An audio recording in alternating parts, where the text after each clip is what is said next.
Pramide Swapriya Charana Kinkari Guru Tapta Kanchana Gaurangi Radhe Vrindavaneshwari Vrishabhanusute Devi Pranamami Hari Priye Vrindai Tulasi Devyai Priyai Keshavascha Krishna Bhakti Prade Devi Satyavatyai Namo Namaha Shri Krishna Chaitanya Prabhu Nityananda Shri Advaita Gadadhara Srivasadi Gaura Bhakta Vrinda Hare Krishna Krishna Krishna Hare Hare Hare Ram Ram Hare Hare.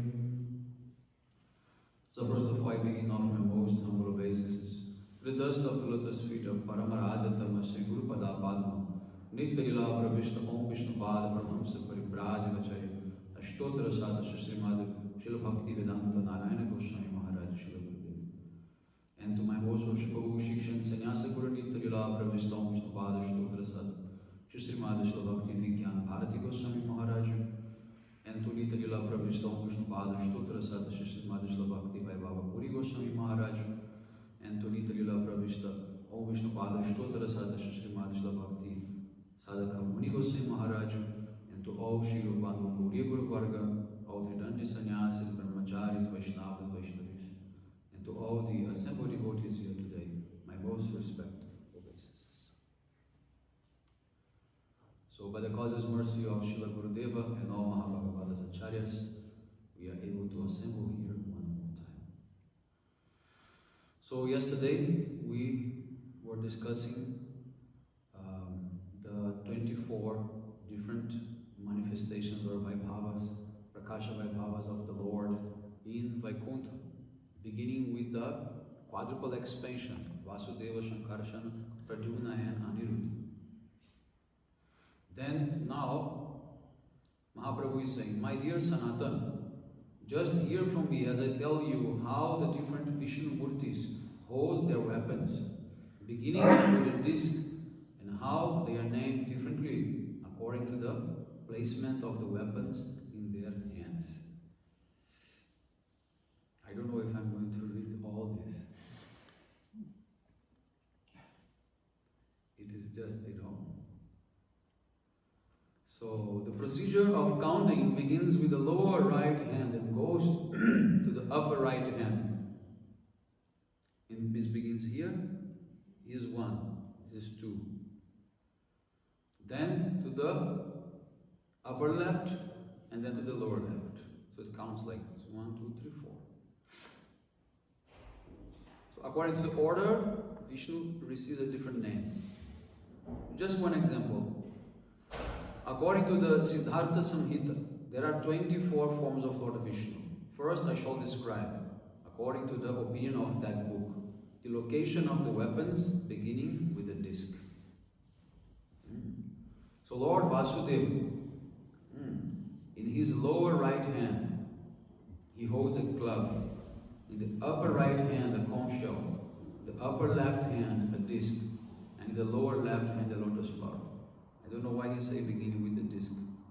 Because they begin with the club. But anyhow, I don't know.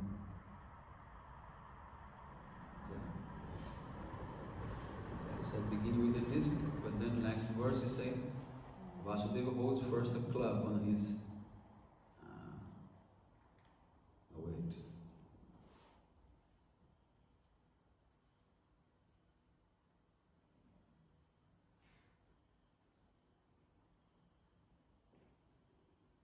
upper left is disc. Low begins with lower right, no? Begins with lower right. Yeah, so begins with the club. Anyhow. So Pradyumna holds a disc, conch, club, lotus, and Aniruddha holds a disc, club, conch, lotus. And it goes like that, okay? All the 24 names in different position, the Shankha, Chakra, Gada, and Padma.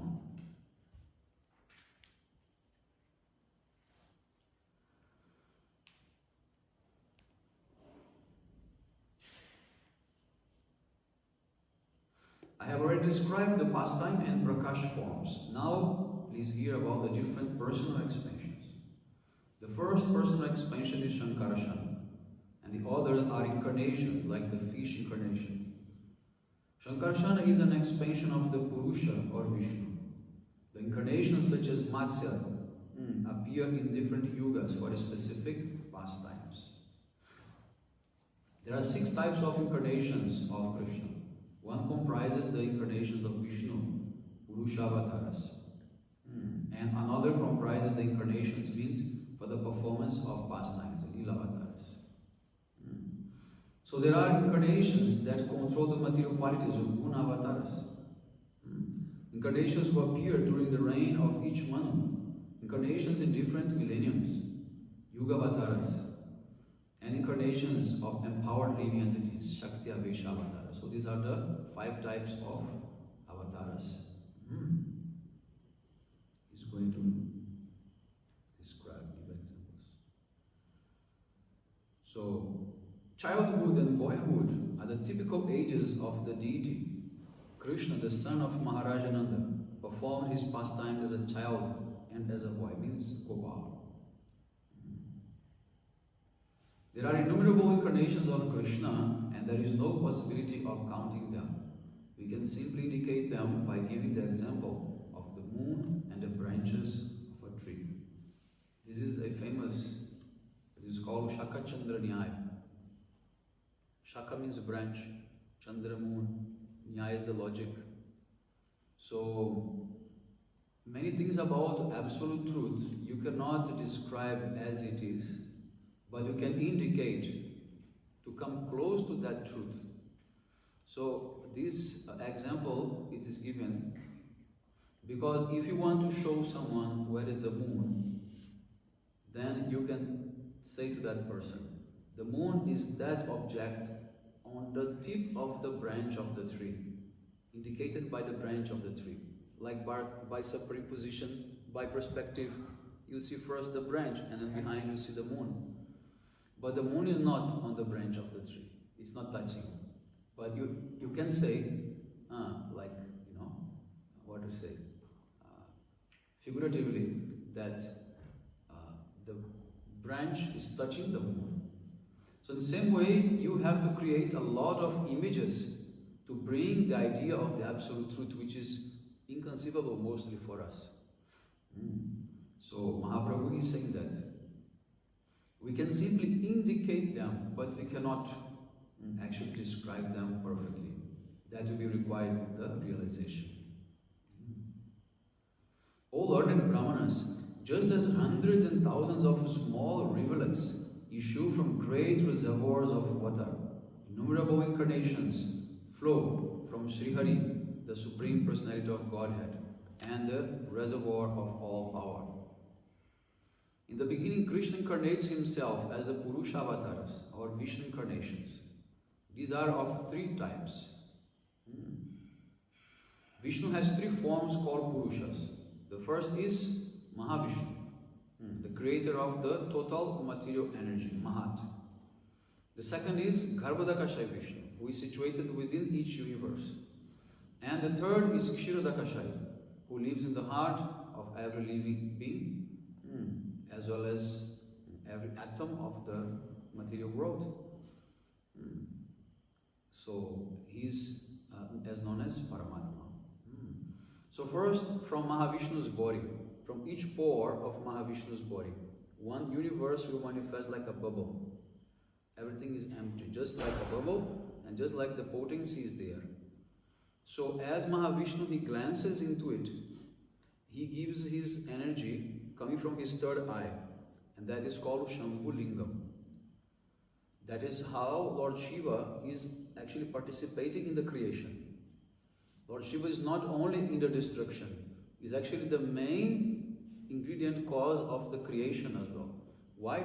Because Mahavishnu, he is Vishnu Tattva, and he cannot come in touch with Prakriti, which is Mahamaya. Mahamaya's consort is Lord Shiva. So in this way, Lord Mahavishnu is glancing upon Mahamaya Prakriti, and that energy comes from his third eye, and that very energy is called Shambhu Lingam. that lingam will mix with the material energy, and then life can manifest. Yes. And after this is manifested, he fills up half universe with water, and then he expands himself inside of each of these uncountable universes as Garbhodakashai Vishnu. Garbha means womb. So the universe is like a womb, is going to give life. So this is for Garbhodakashai Vishnu. So then he will lie on the causal ocean. So that is the causal ocean. No, sorry, that's not the causal ocean. This is an expansion of the causal ocean. Mahavishnu, he is in the causal ocean himself. So that is the Garbhodaka ocean that we say. It's like an expansion of the causal ocean, Karan Samudra. So then, from the lotus navel of Garbhodakashai Vishnu, then one lotus flower will manifest. From top of that flower, Lord Brahma, he appears. He's the first born creature. And after he creates everything, then again Vishnu expands himself inside of each atom and in the heart of the living beings as the witness, Kshirodakashaya Vishnu Paramatma. Why his name is Kshiro? Kshiro means milk, because he is in the ocean of milk. He's in the milk ocean. So therefore his name is that.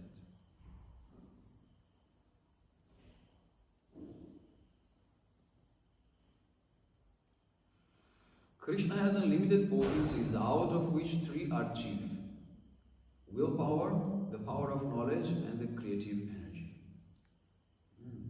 Is Icha Shakti, Jnana Shakti, and Kriya Shakti.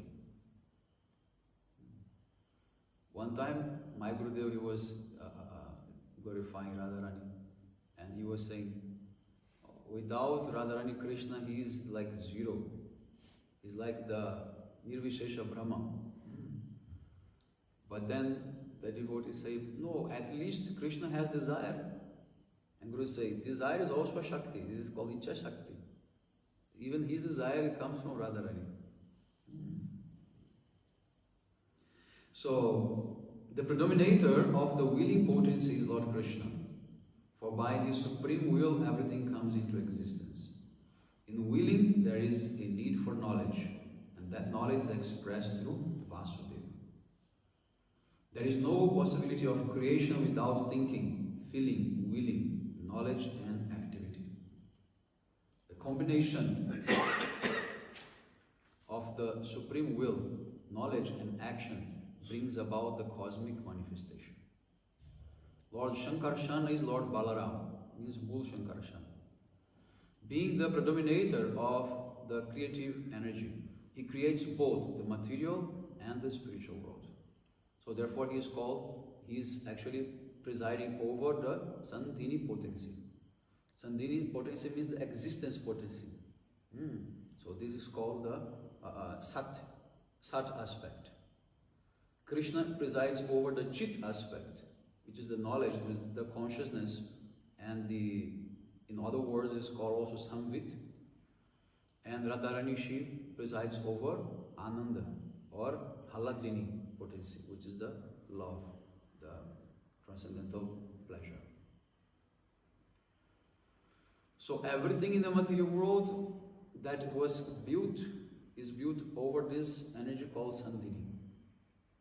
All the trees, the rivers, the mountains, the land, the sky, the bodies of the living entities there, the paraphernalia of Krishna, everything is transformation of Baladev Prabhu.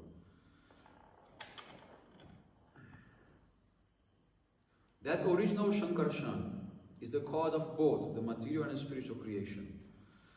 He is predominating deity of egotism, and by the will of Krishna and the power of the spiritual energy, he creates the spiritual world, which consists of the planet Goloka Vrindavan and the Vaikuntha planets. Yes. So, I don't know if he's going to say here, but often we see Lord Shiva meditating, right, with his eyes closed. Who is the Ishtadev of Lord Shiva? Shankarshan. Shankarshan, yes, Shankarshan.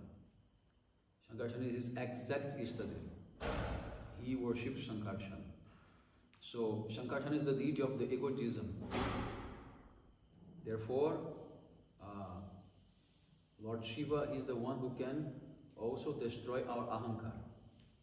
Lord Shiva can, because he's the destroyer, so he can destroy our ahankar because he is taking this power from Shankarshan. Means destroying ahankar, destroying the false ego is just also not exact what happens. We don't destroy the ahankar, we transform the ahankar. The idea of destroying the ahankar is like Buddhist. Our idea is to actually transform, to change our self-conception from that I am the enjoyer for I am the servant and Krishna is the enjoyer. So that is the process.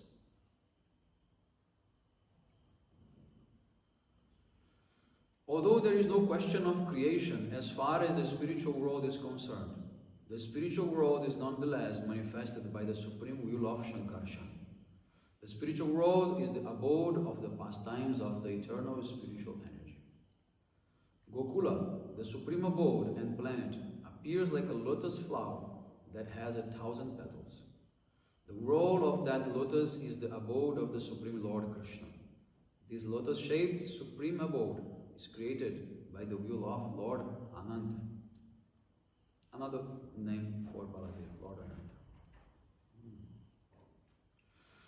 By the agency of the material energy, this same Lord Shankarshan creates all the universes. The dull material energy, known in modern language as nature, is not the cause of the material universe. Means Prakriti is not the cause of the material universe. She cannot be the cause. She is also created by the Purusha. So the Purusha is the cause. Without the Supreme Personality of God has energy, dull matter cannot create the cosmic manifestation. Its power does not arise from the material energy itself, but is endowed by Shankarshan. Dull matter alone cannot create anything. The material energy produces the creation by the power of the Supreme Personality of Godhead. Iron itself has no power to burn, but when iron is placed in the fire, it is empowered to burn.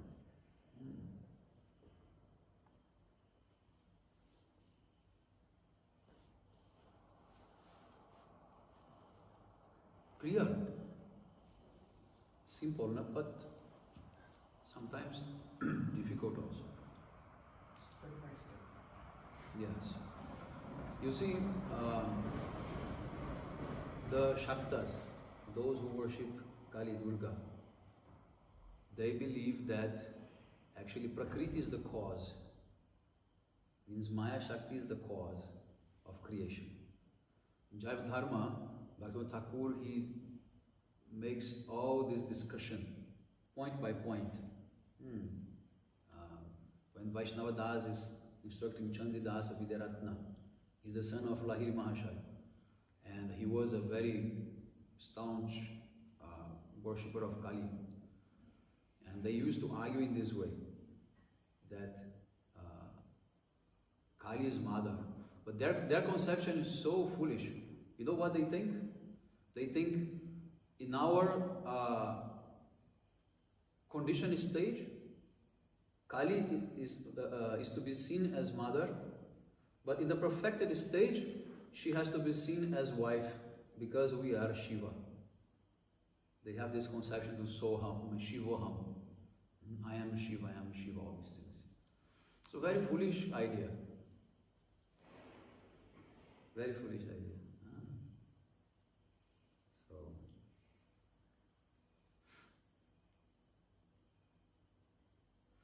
Balaram and Krishna are the original efficient and material causes. This is Upadana Karan and Nimitta Karan of the material world.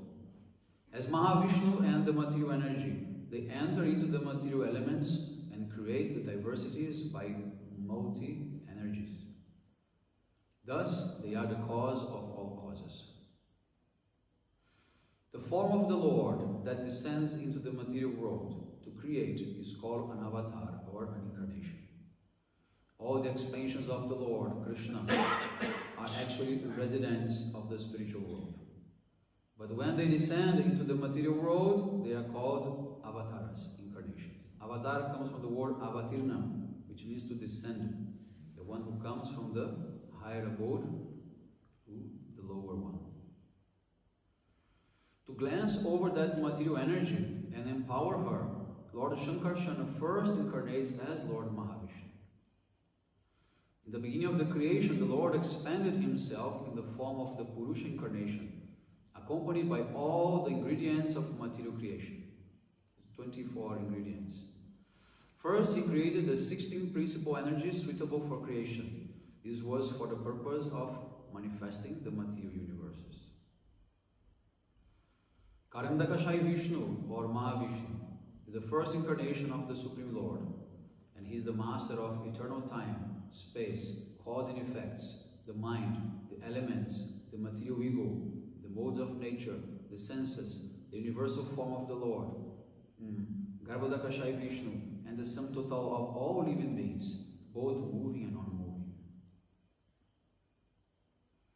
That original personality of Godhead, named Shankarshan, first lies down in the river Viraja, which serves as a border between the material and the spiritual world. As Karandakashai Vishnu, he is the original cause of the material creation.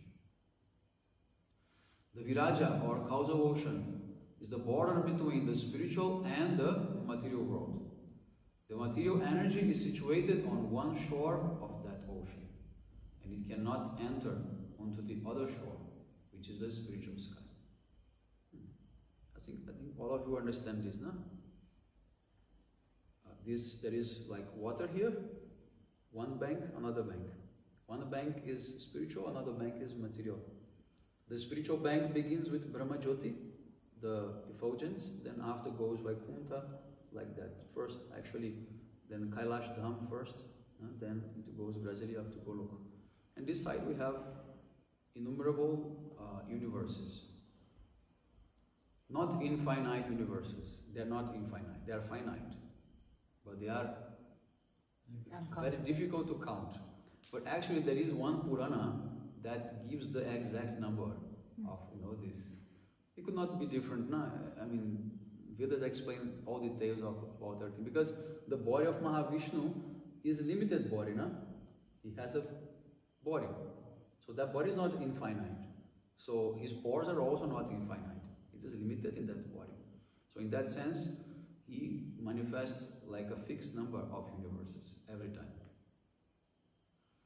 But it is very difficult to count, definitely. But there is this number. I forgot this number, but it is there somewhere.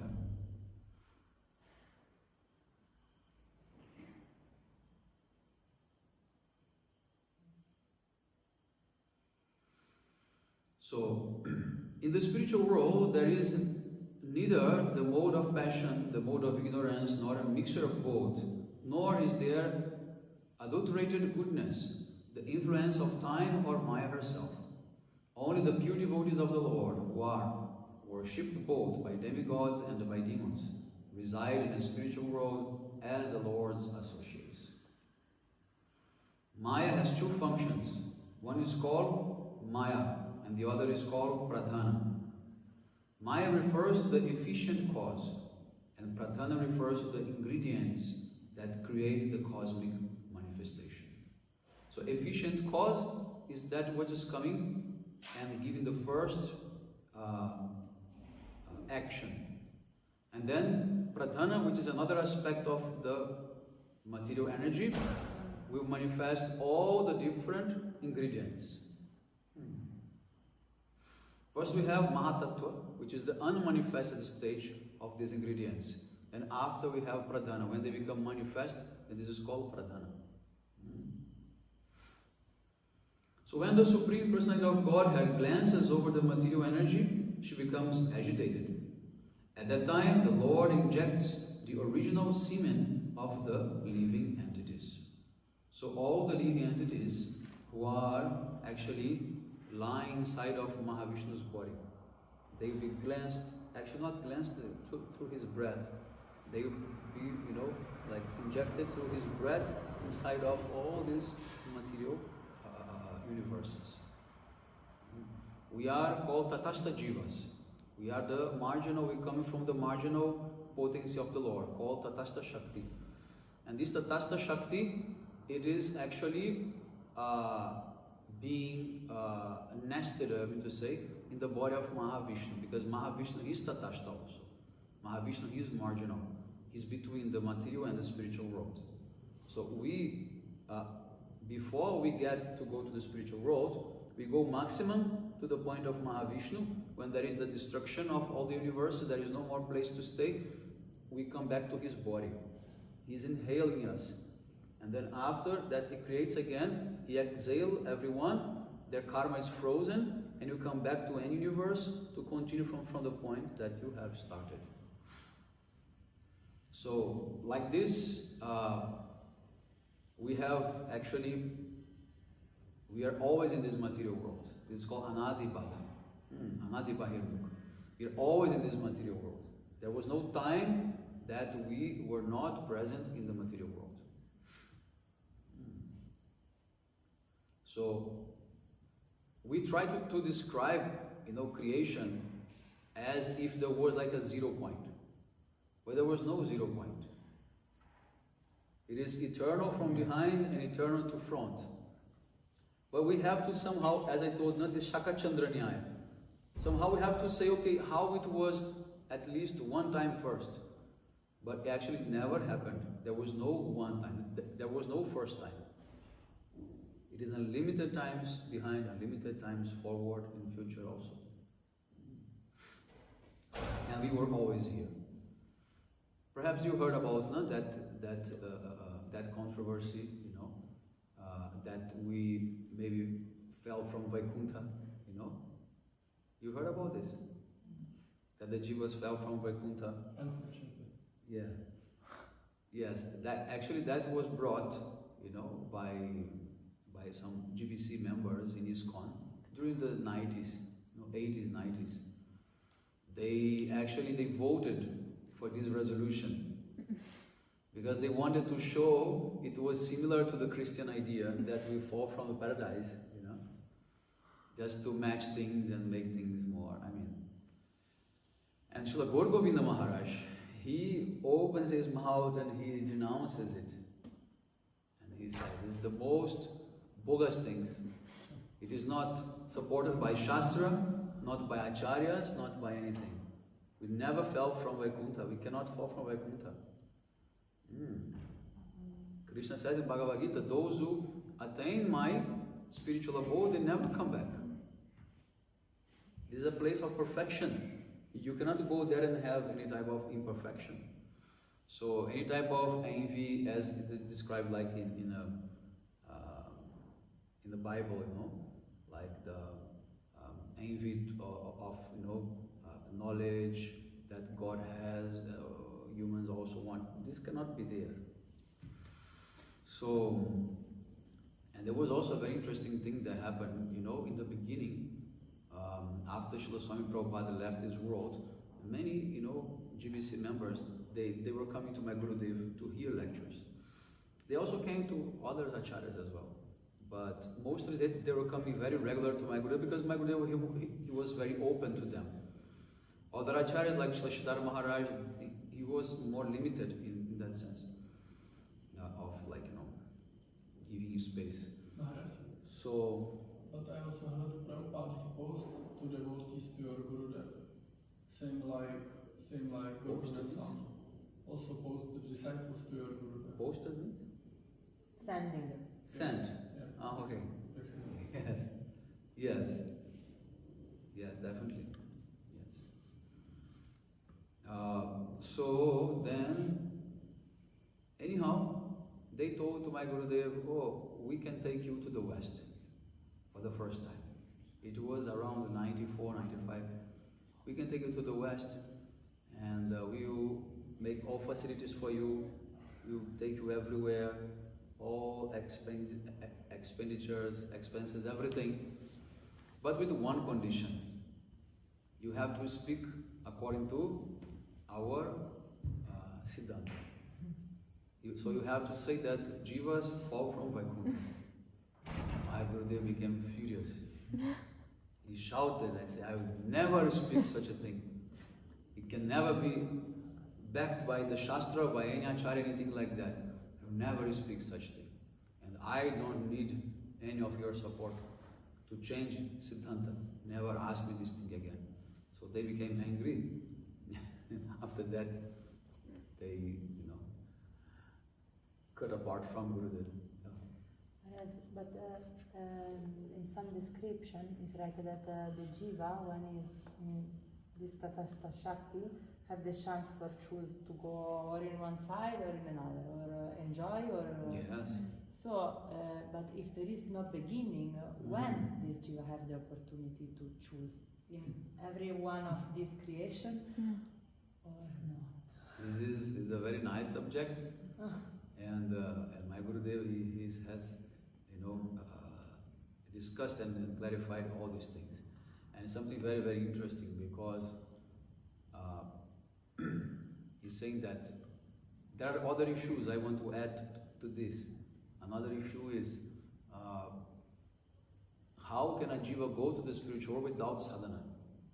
That's another point, right? So, but as soon as Mahavishnu is exhaling us, we will, by chance, see either the spiritual world or the material world. They look like the same. They look like a very shiny, attractive place. And the one we see first, we will feel immediately attracted, and we will just fly there. We just go there. So now comes the question.